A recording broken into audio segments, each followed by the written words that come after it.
gerai ir laimėjom, kaip treneris šnekėjo, gynybą nelabai pasigynėm, bet įmetėm daug taškų, tai ir laimėjom. Vienas pralaimėjom, ir tik visas kitas laimėjom.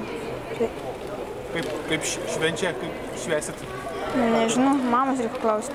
Ja, iš tikrųjų, džiaugiuosi savo, kas didžiuojas jų užsispyrimų, jų norų ir tikslą iš tikrųjų mums pasistatė prieš sezoną laimėti ir mes jį įgyvendim. Jautėm, kad turim galimybės, turim norą, turim ryžtą, tikrai turėjom tą tikslą. Mes jį įgyvendim, esam labai laimingi. Kodėl šiandien laimėjom? Kas lėmė tos?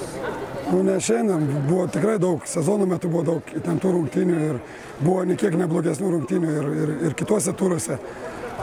Aišku, finalas yra finalas, įtampa, nervai, tokios įtampos, tokių nervų neturėjom. Šiandien mes galbūt labiau susitvarkėm su nervais, su įtampa, galbūt geriau pasiruošėm rungtynėms.